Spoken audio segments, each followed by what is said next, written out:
welcome everybody. I'm joined here today by video with Deborah Brakeley, and by phone we've got Webb with us. And what we're going to be talking about is the heart and how it informs us in our work in collaborative practice. Deborah, would you want to start us off with? I want to start first with welcome, Deborah. Welcome, Stu. Thank you. Hi, Carl. Hi, Stu. Thank you. Thank you. And Deborah, I think your video just fried. There we go. My video just... Yeah, never mind. Oh, okay, here I am. I'm still Tech there. stuff. What a joy. So, what got you guys interested in and motivated to present on the topic of the heart? Well, Carl, one of the things I'd like to put in here is that in the overall picture, we've talked a lot about the shift that has to take place between our usual traditional practices and collaborative work. We have to let go of our manipulations and those kind of things and get settled into who we are. And who we are is that we have a powerful brain that we can work with meditation and quieting down, and with the heart we discover that we also have another power that can correlate with that, and we can then calm down and get into ourselves and be able to really work effectively in a collaborative setting in a whole different way that's very productive, and it's wonderful. Yeah. Go ahead, Deborah. And for my part, I woke up January 12 thinking that this seems to be a time in our age and our collaborative practice where we can deepen our work and deepen our lives globally as well as professionally into more of a heart-centered practice. And then I started hearing about the intelligence of the heart, and that the heart actually has neurons. It actually, we could say, has a brain of its own. And that got me very excited to focus on research over the last year and then present with Stu and the others at the conference. So there's two things that come to mind for me. One is fundamentally especially what I heard you talking about, Stu, was the notion that this work in addressing the nature and intelligence of our heart is part of what we're used to referring to as the paradigm shift. Is that in what was the last part you said? It's part of what we're used to referring to as the paradigm shift in collaborative practice. Mm-hmm. So that's an accurate. I was thinking. One of the things that I discovered when looking at the heart, I started remembering that through the years, I'd ask people when they have a problem or some choice they have to make in their lives, and they argue between one part and another. I like to do this, but then I'm afraid of this, but then I'd like to do this, and I'm afraid of that. I asked them, I used to ask them, what is the issue that comes from your heart and which comes from your brain? And people are usually able to identify that. And that's quite interesting because I was in touch with some power of the heart at that time that I didn't have any conception of it being a brain or have a higher role that I was thinking of.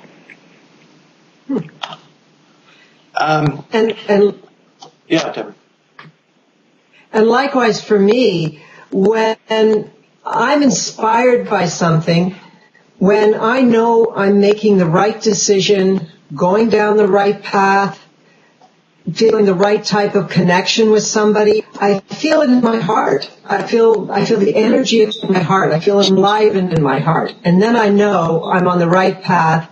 I'm being present with somebody. I go to the heart for that. My mind seems to be what questions, doubts, thinks too much, that's in sync with what feels right. It's a good example of paying attention to our body and body language and body energies and feelings while we're doing our collaborative work. Mm-hmm. Yeah, we could say, even, Stu, that we have perhaps three brains. You know, the brain has a mind, and the heart has a mind, and our gut has a lot of neurons in it too. So we have a brain, we could say a brain and a mind of our gut. And when they're all operating together as a whole body experience, then we're in the flow, then we're present, then we're available, then our heart-brain connection is working to its full capacity. I think there's a name for a new book in there someplace. The Power of the Gut. Maybe that'll be our next topic, the gut. We covered the mind a year before. We've done the brain, the heart, and I've been wondering, what can we do with the gut? I'm not sure we'll go there. Well, what I'm hearing is an interesting change of orientation toward the heart. In that, I think there was, the word I used before was a notion of a metaphorical heart. There's the emotions and the feelings, and they are kind of out there, and we reference them as part of the heart. And then there is the physical heart, which classically we tend to think of as simply a pump in the body that really isn't doing anything except moving the blood around. And right. What I hear you guys talking about is a reality where the emotions are actually physical to this pump. Am I getting that right? That there, Go first, Stu. Go ahead. Stu, does that sorry. make sense? What Somebody else can handle that. I didn't hear it. Well, what I'm saying is that what we're used to referring to as affairs of the heart, the emotions, are not simply abstractions. They are physically, that flow from our thought processes. They are actual physical correlates in the hunk of organ, in that organ that is our heart. And that's, am I getting that right? Want me to go ahead? Yeah, please. Yeah, sure, I'll go ahead with that one. Now, I've been doing a lot of reading from material and research from the HeartMath Institute, as well as I went and spent some time with somebody who trains in heart math tools and techniques. And what I come to understand, both from my own experience, which I mentioned before, about the feelings I have in my heart at times and in moments of joy and love and inspiration and connection, is that there are emotions that reside in the heart, we could say as energy patterns. And those emotions are emotions around love. So love innately, naturally, organically lives in that part of our chest where the heart is located. And that also means that that's the area of our body where we would be most likely to feel compassion, joy, presence, connection, appreciation, gratefulness. So when we want to feel more of those emotions and bring those more into the room with people that we're with, we would be feeling and connected with that heart area and aware of it. That would be part of our focus and our attention. Yeah, that's well said. I think one of the wonderful things about working with these things in collaborative setting is that we have to they make us quiet down and listen. We listen to the heart. We listen to our, as you said, gut, our body move. We have to quiet down in order to be able to use these assets and learn how to use them. It's wonderful. Mm-hmm. Stu, when you say quiet down, are you talking simply about not speaking, or are you talking? No, I'm talking about our energy level. So we shift in a sense, we shift from our heart from our mind to a heart. I just sent out a attachment out to as many people as I could reach about how to avoid being claimed to be you're not collaborative, and that is have we been making this shift. So quieting down, I mean centering down would be a better word probably. Mm-hmm. Mm-hmm. So does the notion stilling the mind, quieting the mind apply? Is that what you're talking about? I'm mixing things up a little bit here because I'm looking at a bigger picture than just the heart. I'm trying to see how we can more effectively use this in our collaborative practice. And it means we have to get out of our litigious mind and getting into our collaborative heart and paying attention to that. Not that we leave the brain, but we learn how to use it in a way that correlates with the spiritual aspects, which I think often come from the heart. Could we talk then a little bit about that connection between the heart and brain? Deborah, perhaps? Maybe I'll step in here. Sure. Yeah. So when we were just referring to quieting the mind, I think that's part of it. And I'd like to add, not just quieting the mind, but bringing our attention down into our heart area. And there is an exercise that I have been practicing and that I use internally when I'm at meetings, at 4 Ways, for instance, where you literally bring your awareness from your mind down into your heart. And you may even lower your eyes or put your hand on your heart area to do that. And then you slow down your breathing. We usually breathe at about 17 breaths per minute. We might slow our breathing down to perhaps 6 breaths per minute. We might breathe in for 5 seconds, pause, breathe out for 5 seconds. And this is called the heart coherency technique.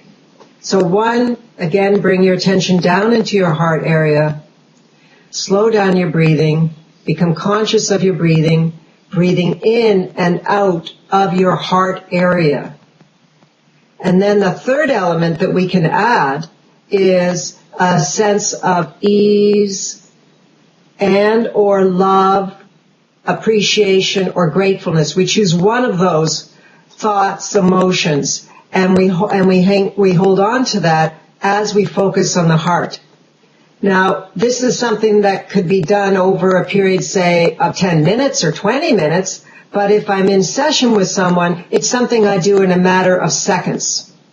Attention down, slow down my breathing, bring ease into my nervous system, my emotions, and perhaps add a feeling of love or appreciation or gratefulness. So it's really a heart-brain loop and what we call heart-brain coherency. So it's not at all about leaving the head behind. Not at all. Not at all. In fact, when we slow down our breathing and bring the heart into a coherent state, it optimizes the functioning of the brain because more information comes from the heart to the brain than the brain to the heart.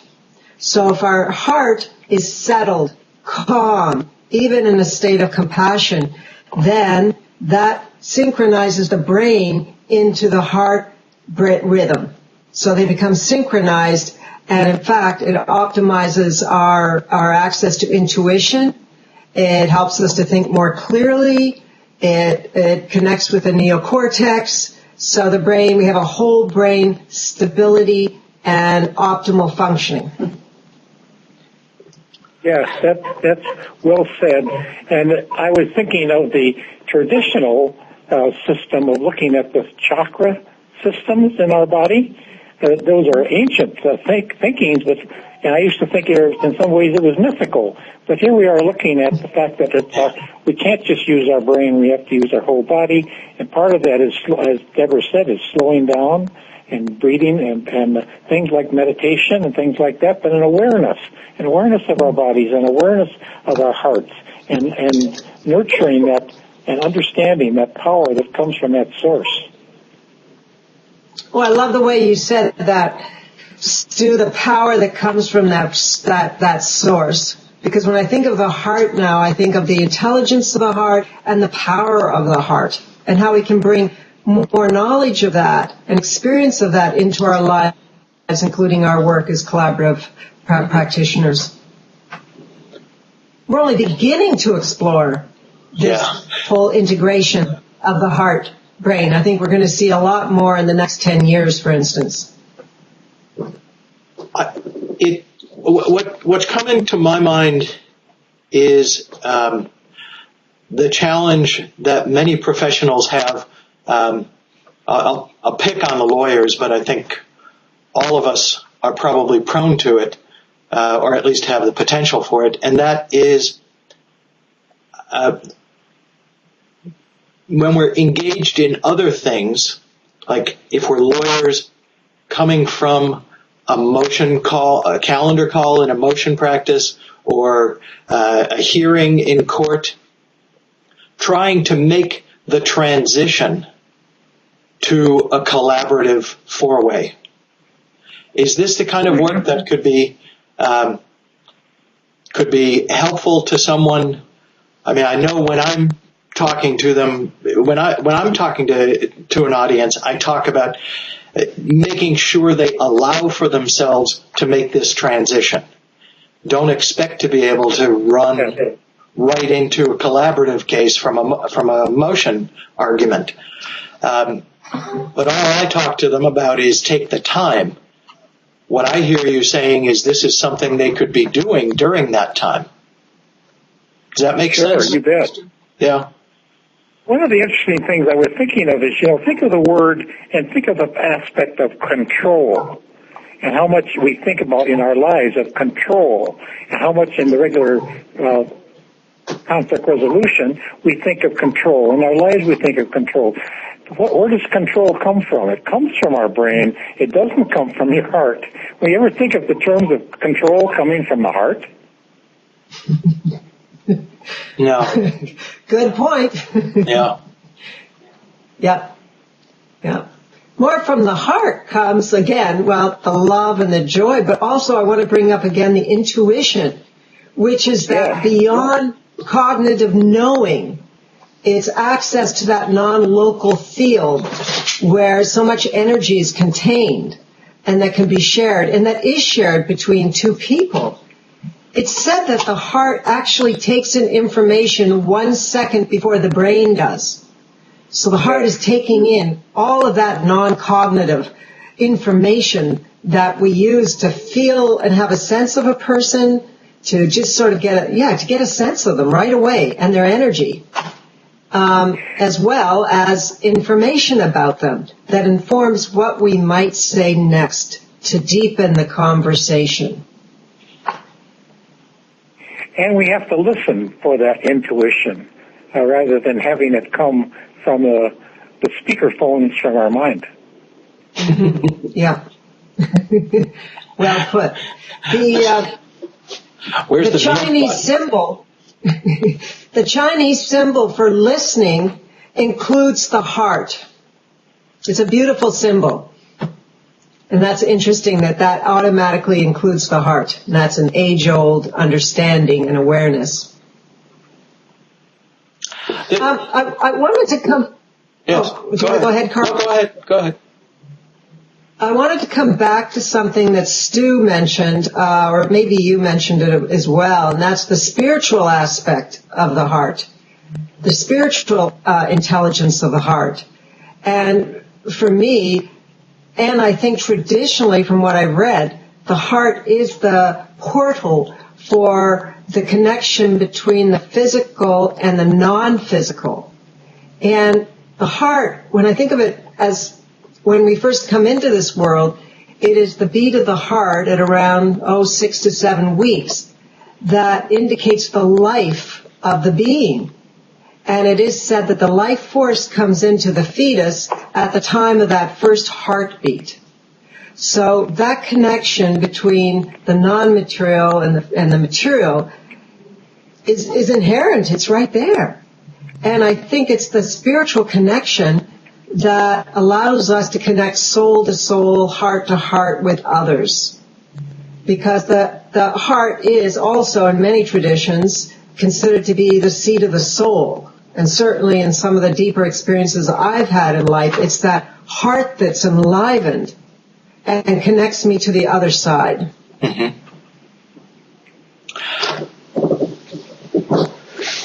A thought came to me while you were describing that, flowing from the notion of intuition. How we know things without actually having thought them sometimes, much less having heard them before. And what the single word that popped into my head as it relates to collaborative practice is the notion of brainstorming. How sometimes in the working meetings, when we're talking about how we will determine what will work for both parties, we refer to it as brainstorming, when it might be more appropriate to refer to it as heartwarming or something. I don't know what would be a word, but does that kind of notion, again, not the idea of, not the suggestion that the head has to be severed and left behind, but that some of our best work can come not directly from what we've thought based on prior experience, but on actually just listening to this couple and intuiting almost what might work for them. Does that make sense? Stu, you have thoughts? I can't answer that because I have a hard time hearing that, so I'll refer to Deborah. Do you want to repeat it for Carl? Do you want to repeat it for Stu, or shall I go? Just the notion that brainstorming is maybe too limiting a word for when we're looking for what will work for a couple. That some of our best work may come if we allow the heart to inform us rather than simply brainstorm. Is that related to what you're talking about, Stu, here? Were you able to hear? Having a hard time connecting right now. Okay. I'm sorry. Deborah? Why don't I go? Yeah. So you were mentioning perhaps having a team meeting and people brainstorming on where to go next, right, or what to do next to help facilitate the next steps. Well, I was thinking while you were saying that, perhaps we should call it a heart-storming session. Yeah. What if we started our team meeting with saying, hey, let's have, instead of a brainstorming session, let's have a heart-storming session. And that would help us, focus more on compassion and also our sense of oneness with our clients, a sense of connection. We're all humans in this room. And let's see what we can do to acknowledge that in a heart-storming, heart-warming type of way. And I do believe that the more we can settle the heart, and according to the Heart Math Institute and the hundreds of pieces of research they've done, the more our hearts are calm, beating with in a smooth, coherent, wave-like fashion, and we are holding the energy of love or compassion or appreciation, the more we will be able to think clearly with our whole brain. So I want to keep emphasizing this. It enhances our ability to think clearly and make the most of our brain, bringing in intuition as well as empathy and compassion. So I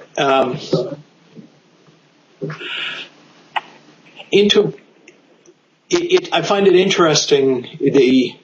What's coming up for me in my lawyer head is, where does precedent stand in this? Where does the law fit? Do we have an obligation to? Are you saying simply, let's pay less attention to the law, the precepts, the precedent, and focus more on what this individual couple might need? Is that a fit? I heard you say legal precedent, but I'm not sure what the context was, but what I was thinking of is that in our collaborative work, we can look at precedent and talk to people about precedent to say, now this is one thing, this is one way you can do it, but you don't have to do it this way. You guys can look at, quiet down and really look at it from a common sense standpoint, see what's fair, see what's right, and in the context of what we're talking about here, see what's coming to you from the heart and the heart and the mind in connection with the heart. We don't talk in those words, but we imply that. Mm-hmm. So when we were doing our research the year before on mindfulness and the neuroplasticity of the brain, I came across some wonderful articles by a law professor from Harvard. His last name may have been Riskin. And he was demonstrating how mindfulness and empathy actually increase our power of thinking about, let's say, precedents or case law. It's not that that's negated, but we use it more skillfully and more mindfully in our work. Mm-hmm. So we'll make better use of the existing information that we have. Does this fit for what you're describing also? That rather than trying to fit the couple into what other couples have done, we might instead look only at what other couples have done as possibilities for this couple. Yes, very much so. Okay. And in that context of the heart mind, one of the things I was thinking of is that one of the things I've discovered that's very effective in our work is silence. So sometimes when we're in a conflict, we see all of a sudden everybody quiets down. No one's saying anything. And sometimes in that silence, a power builds that that power can come from the heart primarily at that point. Marvelous solutions can come out of that silence. It's amazing. Wow. I'm so glad you mentioned that, Stu. And it reminds me of one of my first associations with you, and that is the Serenity Space. In fact, you used to have a column in the Collaborative Review called the Serenity Space. And I never forgot that story you told about that, the couple you and another lawyer were working with, and I think it was the father who was so upset, but everybody else in the room held, I think, upset and actually quite adversarial, and how everybody else in the room held that serenity space, and he got it. And I guess left the room and came back and apologized. That was such a beautiful story. I always remembered that. Yeah. And sometimes those possibilities are things you could never express orally. You never could express it from the mind because no one would buy it. But all of a sudden, from the heart comes these things. My God, that's a wonderful solution. And you test it, and it works. Amazing. Yeah. And the electrical energy output of the heart is actually described as being 60 times stronger than the brain. So if we're mindful and conscious about what we're holding in the heart, that's what's going out there to the other people in the room. And the magnetic energy of the heart is said to be 100 times as strong as the brain. So our heart is giving out these pulsations and frequencies at a very strong level. So I guess, I'm thinking of when you're speaking of that silence in the room, if we as the practitioners are conscious about what we're putting out and what we're holding in that space, it does affect other people's minds and other people's hearts. And that's called entrainment. There's been lots of studies done that show that that what I'm feeling and giving out from my heart actually can affect somebody 10 feet away from me. And in some of the energy healing practices, they'll say miles and miles away. It's been shown. You hook someone up to an EEG and an EKG, and it's shown that it affects people around you. I just thought of a metaphor that if we're listening to some beautiful music and we're really plugging in on that lower level, all of a sudden the radio creates static. And in some ways, our thoughts are the static of the heart signal. Mm-hmm. Wow. I was having having similar thoughts, actually, Stu. If the heart is the organ of love, the brain is really the source of fear. Right. At least those thoughts, not the brain, but the thought. The thought, right? Yeah. Thoughts of the brain, sometimes. Because the heart doesn't know fear. That the heart is about love. You're right. It's the brain that's about fear. But the brain can also be an expression of love if we cultivate love in our hearts. Yes. But when the fear thoughts arise, I'm wondering if what happens is, Stu, maybe as you've described it, the static, as powerful as the heart's energy is, we're so attuned perhaps to listening to the static of these fearful thoughts that's when... Well, an analogy to the static could be our TV, our booze. Those are interruptions to our heart energy. Yep.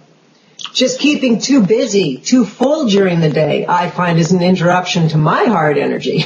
Yeah. Just being too busy. It strikes me that gets back to the notion you both talked about, the importance of the pause and silence. To allow exactly. to softly overwhelm the fearful thoughts, the static of the mind. Do you remember that Simon and Garfunkel song, The Sound of Silence? Yes. Yeah. Wow, say that nice. again. The Sound of Silence. Oh, yeah, I like that. Yeah. I like that. Yeah. So that pause could be, the pause in the moment in our work with our client. And it can also be pausing in our day to, say, have a meditation practice of whatever type suits us. And my understanding is that it takes 6 to 9 weeks of a practice, a meditation practice, or that heart coherency practice, for that to kick in and become set in our hearts and our brains as a set point, a new way of being. So we can actually become calmer, more open, at ease beings through the practice. But it's got to be 6 to 9 weeks of practice, even if it's just 5 minutes 2 times a day is my understanding. But it does take that continuous and accumulative work to really establish a new set point within ourselves. And of course that set point does affect our clients. They attune to our set point of ease, calm, presence, and love and compassion. just as they would also attune to our anxieties, I assume? Yes. Yes. It's interesting that our how we've developed our use of thoughts. We've misused our thoughts. We've used them in a way that isn't productive. We get the machine going all the time in our head. Like in the Buddhist tradition, they call it monkey mind. Yes. The monkey is jumping around the cage about 150 times an hour, and sometimes our thoughts do the same thing. So getting that sort of dealt with a little bit so we can get concentrated on other energies in our system is very helpful. Mm-hmm. And other energies within our system and in, let's say, the energy field around us, because after all, we are living in a quantum sea of energy, and everybody's energy affects everybody else's, which is why I think right now there's a lot of global initiatives to shift the energy of this entire planet. And that's, to me, is very exciting and very inspiring. Mm-hmm. In the context of collaborative practice, it seems to me too that making reference back to the paradigm shift, a difficult element of shifting paradigms for an individual practitioner is the notion that you're addressing, Deborah, of a personal practice. In other words, addressing ourselves and our own needs as part of doing our jobs for the, in a productive way for the clients. I think that would be very beneficial, and perhaps we could say essential to our work, is spending that quiet time, that reflective time each day. My understanding about Buddhism is that a lot of it has to do with the practice and discipline of the mind, the training of the mind. And I think that has a huge benefit to our work, especially because we're around so much conflict and so many emotions of fear and anger and so on, that I think a daily practice would not only enhance our own personal lives and our own health. They're saying that a calm heart has a beneficial effect on the immune system, on decreasing levels of cortisol and raising levels of DHEA and IgA in our immune system. So it's about maintaining our own health as well as the health of our practice and our lives and our work with others. Just in order to deliver the service, we need to be we need to have our hearts at their best. Exactly. And I wanted to add one more thing, and that is, not only is it a health benefit and helping us to be more present and intuitive and clear in our work, but it's also, I think, about self-compassion. What does the Dalai Lama says? We can only have as much compassion for others as we have for ourselves. So I think really deepening our appreciation of ourselves and what our gifts and our way of being in this world, and bringing more sacredness to our thoughts about ourselves, and as well as to others. That's really nice. Yeah. So much of, especially the practice of law, but it also applies to mental health professionals, involves a denial of self. How do you mean that, Carl? Starting with the practice of law, it's, I am the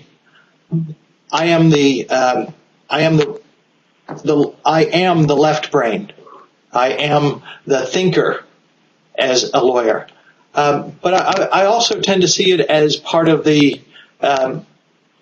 mental health approach. As a counselor, we are trained to stay out, to step away. So that it's not about us. And one of the shifts I see in collaborative practice is that it embraces actively the notion that what we're doing is in fact about us as well. It's not just about the clients. Does that? Were you able to hear any of that, Stu? My ramblings? Well, I would the fact that what's really the advantage here is, Carl, you have the advantage of both looks, the law and the counselor, and Debbie's coming from counselor. And the thing is that we have the same situation in the counselor client and the lawyer and client. It would be the same kind of thing. We're caught often in our control and our heads and our thoughts rather than in our hearts. And learning Yes. that exercise of getting, the old story, the guy's friend, Joshua Heifetz, was walking down the street in New York. The guy came up and said, said, could you tell me how to get to Carnegie Hall? He said, practice. Yes. And that's what we have to do with finding our heart energy. Mm-hmm. Yeah. It's a practice, and I think it can become an integral practice of collaborative practice. The heart practice can be part of that, synonymous with collaborating within ourselves, with our heart, mind, body, collaborating with others, joining with others. Yeah, I think the notion of practice and of continuing to learn is not a problem for most professionals. What I think can be a challenge, however, is the notion of learning more about myself as opposed to learning more rules, more civil procedure, as opposed to, learning more diagnostic criteria in the DSM, as opposed to learning new techniques. What appeals to me about collaborative practice is that it is not simply about learning techniques. It is about a genuine it's about a genuine relationship with everybody involved in this process. Mm-hmm. Absolutely. Yeah. Absolutely. I'm thinking of our previous discussion about the power of the gut. I hate to bring that up, but I was talking about being aware of the body, being aware of the heart, being aware of our bodies, aware of ourselves.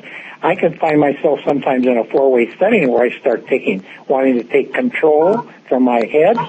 All of a sudden, my gut tightens up. Yeah. That's a signal to me to back off. Mm-hmm. Let go. Yep. Take some deep breaths. Yeah. Yeah, that's lovely. Me too. And a little technique I've noticed that in the last, let's say 6 months to a year, I've been focusing on the heart coherency technique of dropping down in the heart, breathing from the heart, and getting a sense of love and compassion. And I found that if there's a lot of high conflict in the room, I should say really a lot of high conflict in me, and I'm feeling what's around me. Then I found that I've dropped down into my gut, actually below my gut, into that sort of center of balance in the gut. They call it in Chinese medicine, Batan Tian.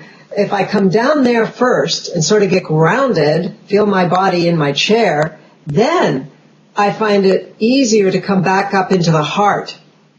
I just make that one step in between, ground, then come back up into the heart, and then I can easily stay much more easily stay in the heart. Little trick of the trade, I might say. That's a great example of using the whole body.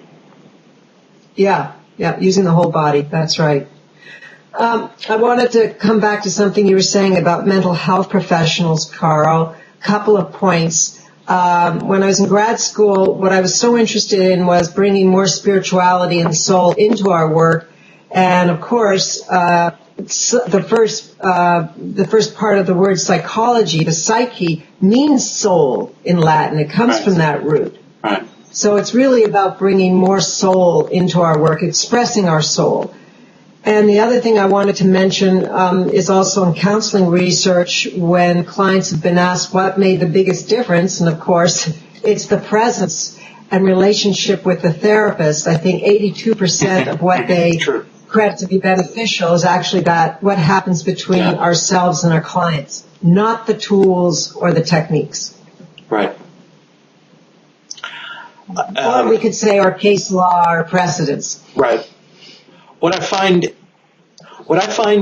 very interesting about what the path that you guys have been on in terms of the heart is that, yes, you're right. Psychology is rooted in spirit. It was always perceived as something not connected with the body. We had to explore someone's psychology, and it was just an ephemeral thing. And what you guys have been working on and bringing into collaborative practice is the awareness that the spirit has physical locations. It actually is part of our body. So it isn't, I mean, my go-to word is pure woo-woo. You know, it's not abstract spirituality. It doesn't even require necessarily a spiritual or religious attitude. I tend to think that such an attitude would flow from this kind of work, but it doesn't require that the professional have that. You know, like as you made reference to Buddhism, it doesn't require that the person be a Buddhist or be of any particular faith in order to do this work. Once, especially the professional who is head-based, we're taking that as a starting point, can recognize that there is a head base to what you're saying, that it makes rational sense as well as spiritual sense. That's the way I've perceived the work I know you guys have been doing for a couple of forums now. I'm curious if you're getting that kind of response from the audiences. Stu, if either of you. My phone is cutting off on and off too, in addition to everything else, so I did not hear that. Okay, I apologize. I was trying to go as slow as. Okay. Yeah. Deborah, your thoughts on. Go ahead. So Stu, I'll start. Maybe Stu will be able to hear what I'm saying. So Stu, this is about some of the response of the participants in our workshops to the idea of bringing more spirituality and including heart awareness into our work. And I will say, I've had people through the years, because we've been giving these workshops at the forum now for, I think this was our 8th year. After nearly every workshop, I have people coming up to me, some of them tearful, just saying, I'm so glad that you've spoken of this, because it's given me the inspiration and the motivation to stay with this work, because that was missing for me. I just couldn't practice just law. I needed more heart. I needed more emotion. I needed more connection in order to do this work. So that's some of the positive feedback I've gotten. I think frequently after workshops. It's just like, oh, thank you, thank God we can actually legitimately talk of these things and be of these things in our work. We can be whole people. Yes. Not cut off from this more nourishing and inspirational part of ourselves. I was thinking that sometimes when I've done, quite often actually, when I've done trainings where you're dealing with people, lawyers in this particular case, who have been involved with litigation adversarial system, and I'm talking about the paradigm shift, I'm talking about moving it down into the body, learning, quieting the mind, and coming from a different place where we have to just be ourselves. I see actual movement in people's faces.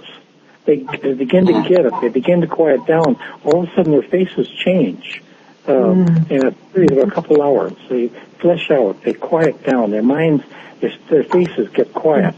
It is quite a remarkable thing to see that people begin to hear that there's another source for our love and energy. Yep.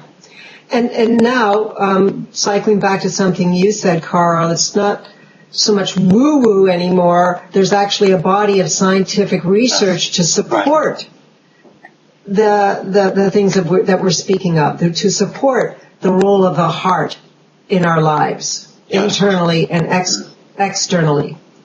And I must say that that's I think the initiative of the Heart Math Institute in Colorado is to do scientific research and make it more, palatable and usable to a wider population. They have a wonderful book that gets into all the research and a very excellent book. Do you have the name of that, Deborah? Yes, it's Heart Math Solutions. Yeah, that's it. By Doc Childre, Childre, and Howard Martin.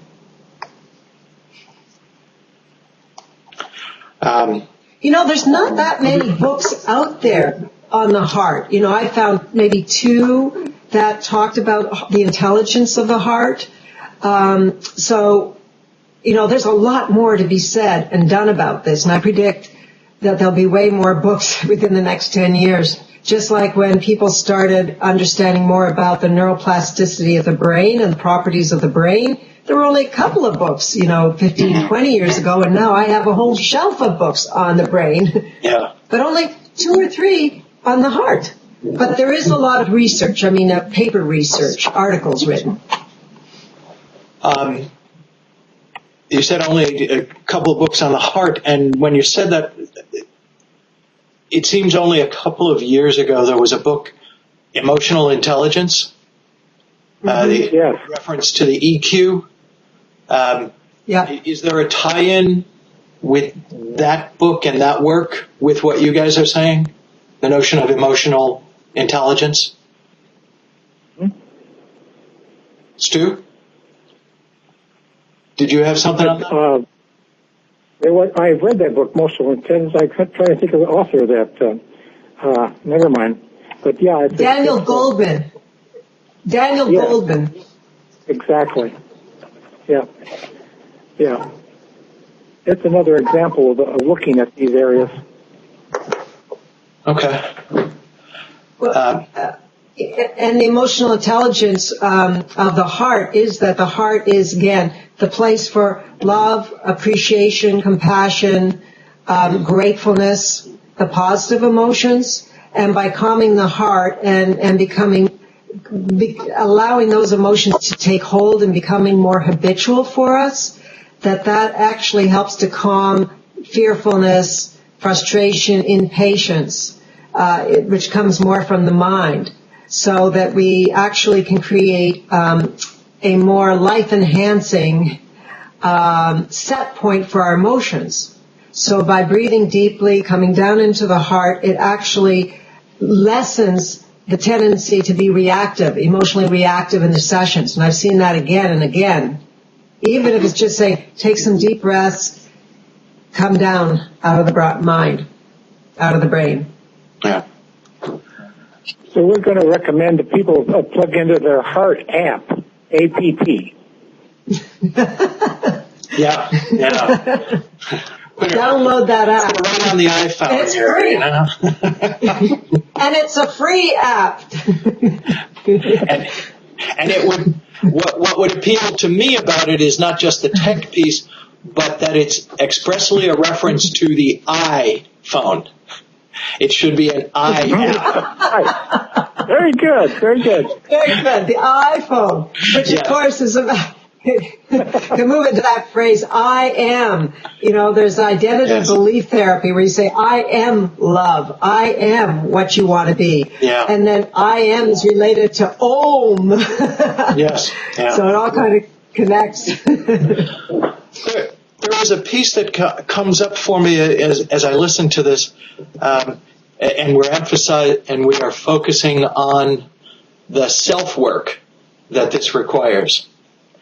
Are either of you familiar with any practice groups that do this as a group to support each other in doing their individual work?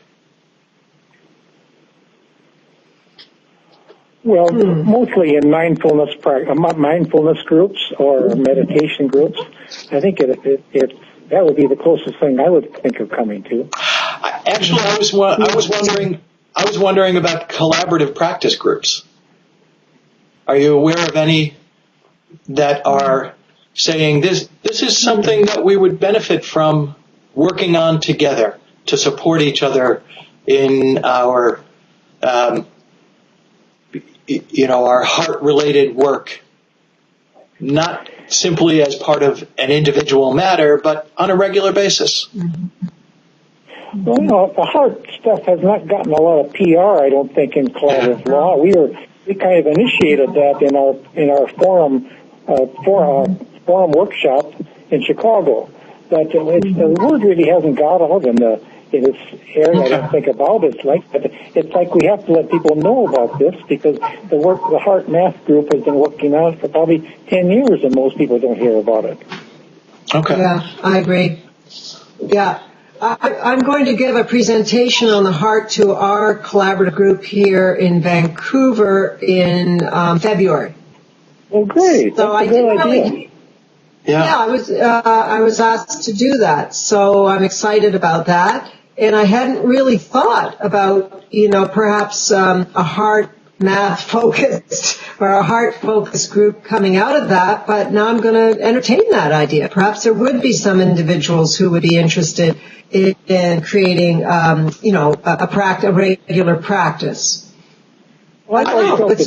It's an idea. Yeah. That title, Heart Math, is not a great title, I don't think. I've known that for years, but the Heart Math never interested me as something to get into because I never liked math in the first place. I have my own problems with math. It's got to be a better name for it to let people know, this is something I'd like to find out about. Well, I asked this person I did a little bit of training with from the Heart Math Institute, and I said, why the word heart math? I don't get it. It doesn't do anything for me. And she said that they wanted to call it the science of the heart, or some rendition of that, but all those brands were already taken. So they sort of settled with the word math to symbolize science. And so that's what I heard. But I agree with you. It doesn't do much for me at all. I'd rather talk about the science of the heart. No. Madison Avenue needs to get on that, I think. Yeah. Well, we're on it now. We'll see what we can do. Yeah.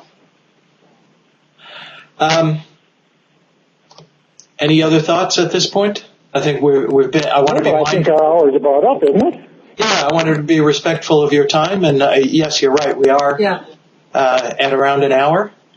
Yeah. So I wanted to thank you both for your willingness, your generosity, your patience with the technology, and your persistent. This has been fun, and Carl, thank you so much for your efforts in setting these things up and getting the word out. And Deborah, I always appreciate your input because you do it all. Well, Stu, I greatly appreciate the heart and spirit that you bring into whatever research, whatever mindfulness I'm involved with, Stu. You're right there inspiring it. And Carl, thank you so much for your input today, your ideas that you shared with us, and for your great patience in helping us get set up to do this. My pleasure. I enjoyed it very much. My pleasure. Okay. So all I'm going to do right now is stop the recording. So happy holidays. Bye all. Happy holidays to everybody.